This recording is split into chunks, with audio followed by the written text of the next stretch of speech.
नमस्कार मित्रों, आज भाग 347 में हम लोग BNSS 2023 का दो सेक्शंस 484 और 485 पर चर्चा करेंगे।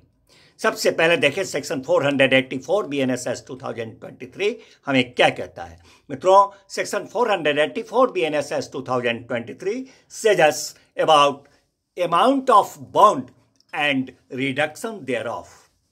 Amount of bond and reduction thereof means to say बंध पत्र की रकम और उसे घटाने के बारे में ये सेक्शन 484 BNSS 2023 हमें कहता है।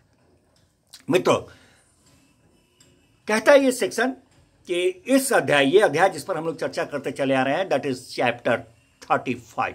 तो ये सेक्शन कहता है कि इस अध्याय 35 के अधीन निष्पादित प्रत्येक बंध पत्र की रकम जो होगी, इस अध्याय के अधीन निष्पादित किए हुए प्रत्येक बंध पत्र की जो रकम होगी वह मामले की परिस्थितियों का सम्यक ध्यान रखते हुए नियत की जाएगी, जो कि अत्यधिक नहीं होगी।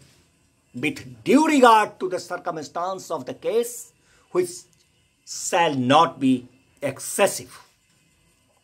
मित्रों, माननीय उच्च न्यायालय अथवा सत्र न्यायालय पुलिस अधिकारी के द्वारा अथवा मजिस्ट्रेट साहब के द्वारा, दंडाधिकारी महोदय के द्वारा जो अपेक्षित जमानत है, पुलिस अधिकारी के द्वारा या मजिस्ट्रेट साहब के द्वारा जो जमानत अपेक्षा किया गया है, उसको घटाए जाने का निर्देश दे सकते हैं माननीय उच्च न्यायालय अथवा सत्र न्यायालय। ये कहता है हमारा सेक्शन 484 BNSS 2023। अब इसी अनुक्रम में अगला सेक्शन 485 पर चर्चा करें। Section 485 BNSS 2023 says about bond of accused and sureties. Bond of accused and sureties means to say अभियुक्त और प्रतिभुओं का बंध पत्र। अभियुक्त और प्रतिभुओं का बंध पत्र, bond of accused and sureties. कहता है मित्रों इस सेक्शन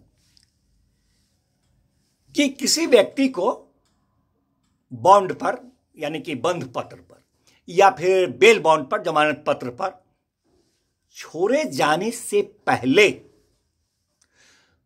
जो स्थिति के अनुसार या तो पुलिस अधिकारी के द्वारा या न्यायालय के द्वारा जितना पर्याप्त समझा गया है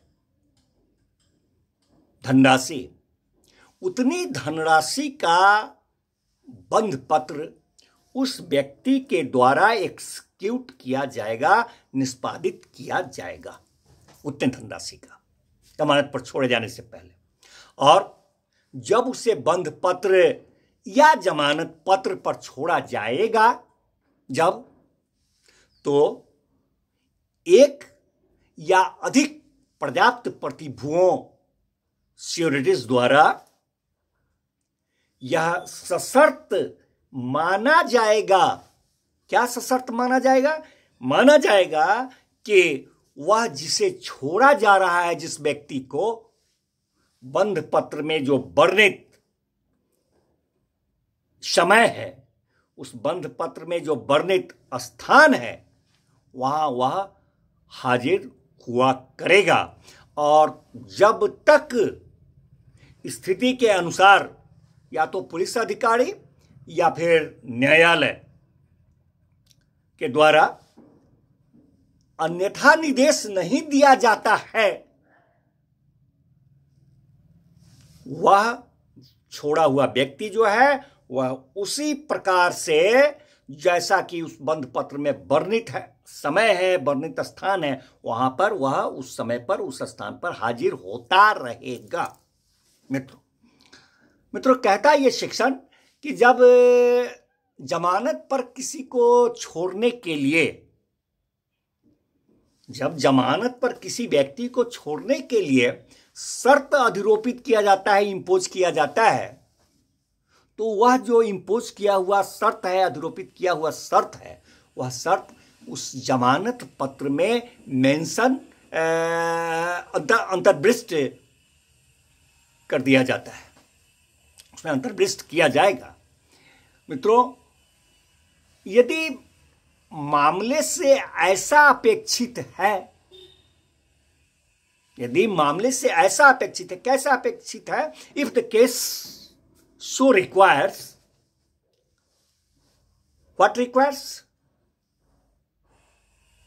अगर उस तरह का अपेक्षित है तो बंध पत्र या जमानत पत्र द्वारा जमानत पर छोड़े गए व्यक्ति को अपेक्षा जब भी किया जाएगा, उसे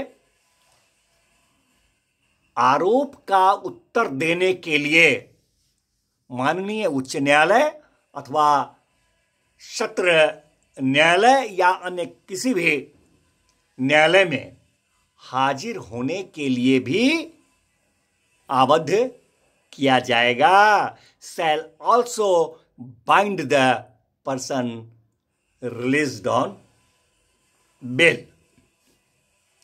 मित्रों, कहता है ये सेक्शन कि for the purpose of determining that, यह अवधारित करने के प्रयोजन के लिए,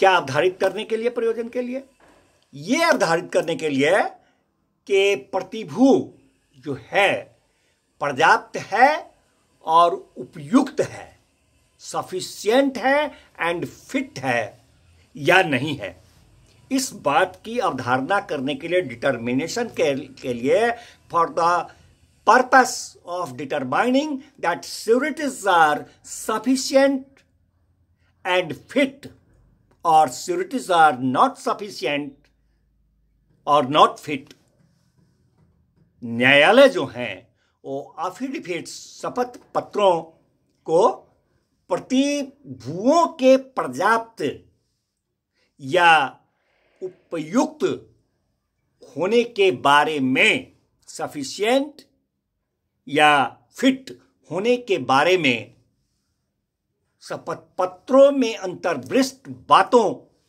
के सबूत के रूप में स्वीकार कर सकती है, या यदि न्यायालय आवश्यक समझें, यदि आवश्यक समझे न्यायालय, तो वह ऐसे पर्याप्त या उपयुक्त होने के बारे में या तो स्वयं जांच कर सकते हैं या फिर अपने अधीनस्थ किसी मजिस्ट्रेट से जांच करवा सकते हैं। धन्यवाद मित्रों, मिलते हैं नेक्स्ट भाग में नेक्स्ट सेक्शन के साथ।